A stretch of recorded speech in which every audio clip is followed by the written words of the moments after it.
हमारे पृथ्वी को एक बहुत बड़ी चुनौती का सामना है, बढ़ती हुई एनर्जी नीड्स को पूरा करना। जैसे जैसे हमारी जनसंख्या बढ़ रही है, वैसे वैसे एनर्जी की मांग भी बढ़ती जा रही है। और साथ ही साथ क्लाइमेट चेंज से लड़ना, यह एक दोहरी चुनौती है जो हमारे सामने खड़ी है। फॉसिल फ्यूल्स, जो कि हमारे एनर्जी इंफ्रास्ट्रक्चर की नींव हैं, कम होते जा रहे हैं और हमारे एनवायरनमेंट को प्रदूषित कर रहे हैं। इनका उपयोग न केवल हमारे पर्यावरण को नुकसान पहुंचा रहा है, बल्कि यह भी सुनिश्चित नहीं है कि यह भविष्य में हमारी एनर्जी नीड्स को पूरा कर पाएंगे। हमें अर्जेंटली सस्टेनेबल ऑल्टरनेटिव्स की जरूरत है। हमें ऐसे सॉल्यूशंस की तलाश करनी होगी जो न केवल रिन्यूएबल हों, बल्कि हमारे एनवायरनमेंट के लिए भी सुरक्षित हों। ऐसा ही एक सॉल्यूशन है हमारे नेचर के पास, बायोमास। यह एक ऐसा रिसोर्स है जो हमें प्रकृति से मिलता है और जिसे हम रिन्यूएबल एनर्जी के रूप में उपयोग कर सकते हैं।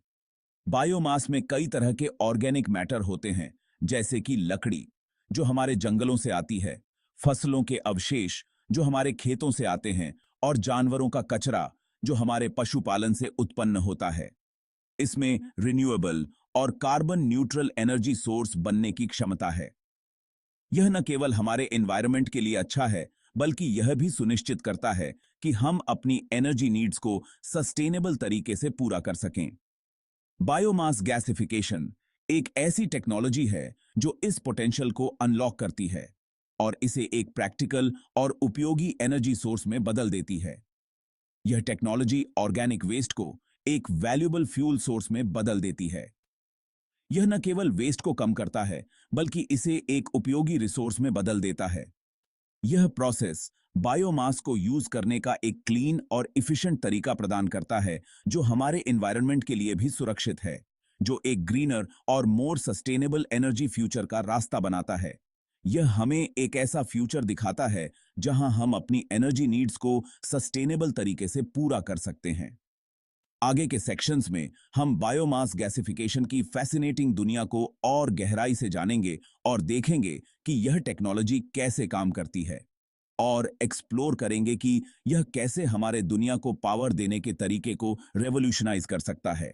यह एक नई उम्मीद है, एक नया रास्ता है जो हमें एक सस्टेनेबल और ग्रीनर फ्यूचर की ओर ले जाता है। बायोमास गैसिफिकेशन एक थर्मोकेमिकल प्रोसेस है जो सॉलिड बायोमास को एक कंबस्टिबल गैस मिक्सचर में कन्वर्ट करता है, जिसे सिंगास कहा जाता है। यह प्रोसेस रिन्यूएबल एनर्जी प्रोडक्शन के लिए एक महत्वपूर्ण तरीका है। इस प्रोसेस में बायोमास को एक कंट्रोल्ड एनवायरनमेंट में लिमिटेड ऑक्सीजन के साथ गर्म किया जाता है। कंट्रोल्ड एनवायरनमेंट का मतलब है कि टेम्परेचर और प्रेशर को केयरफुली मैनेज किया जाता है। सफिशिएंट ऑक्सीजन की कमी के कारण कंप्लीट कंबस्शन नहीं हो पाता है, जिससे बायोमास सिंपलर गैसियस कंपोनेंट्स में टूट जाता है। यह इनकम्प्लीट कंबस्शन ही सिंगास के फॉर्मेशन का कारण बनती है। इन कंपोनेंट्स में मेनली कार्बन मोनोऑक्साइड, जो एक टॉक्सिक गैस है, हाइड्रोजन, जो एनर्जी रिच है, और मीथेन होते हैं, जो नेचुरल गैस का मेन कंपोनेंट है। साथ ही थोड़ी मात्रा में कार्बन डाइऑक्साइड और नाइट्रोजन भी होता है। यह गैसेस सिंगेस की ओवरऑल एनर्जी कंटेंट को इन्फ्लुएंस करते हैं। यह सिंगस, जो एनर्जी से भरपूर होता है, कई एप्लीकेशंस में फ्यूल की तरह यूज किया जा सकता है। यह वर्सेटिलिटी ही इसे एक वैल्यूएबल एनर्जी सोर्स बनाती है।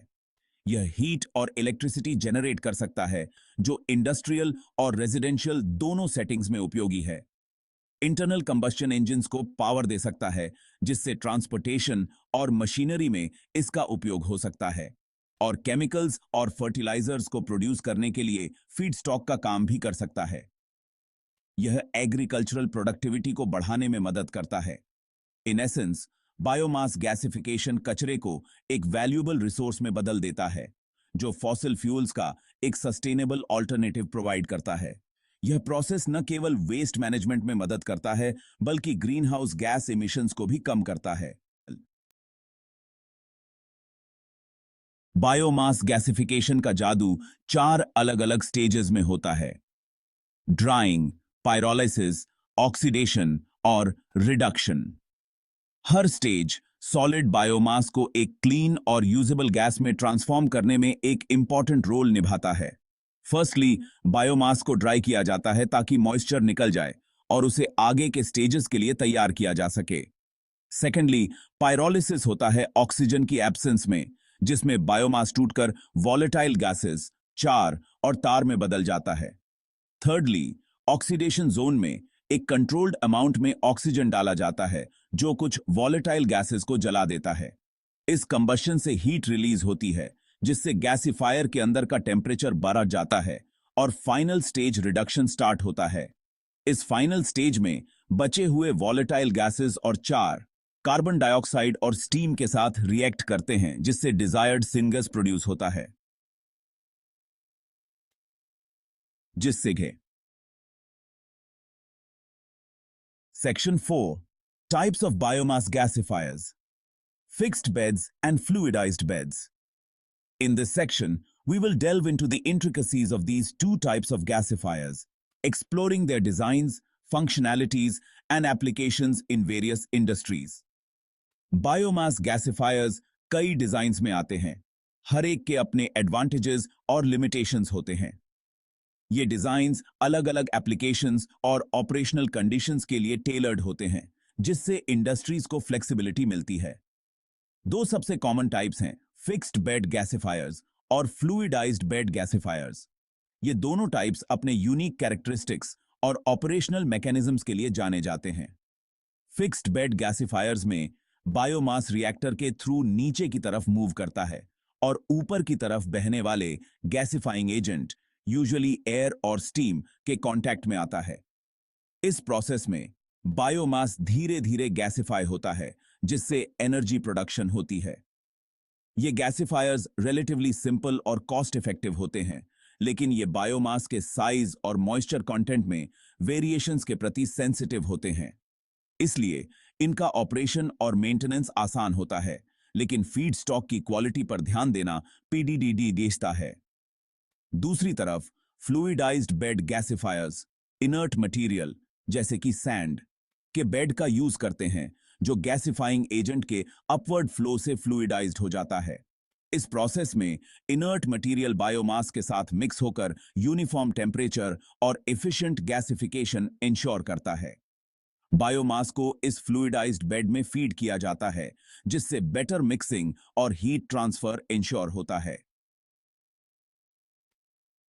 इस इंप्रूव्ड मिक्सिंग और हीट ट्रांसफर की वजह से गैसिफिकेशन प्रोसेस ज्यादा एफिशिएंट और कंसिस्टेंट होता है। फ्लूइडाइज्ड बेड गैसिफायर्स ज्यादा एफिशिएंट होते हैं और कई तरह के बायोमास फीडस्टॉक्स को हैंडल कर सकते हैं, लेकिन ये ऑपरेट करने में ज्यादा कॉम्प्लेक्स और एक्सपेंसिव होते हैं।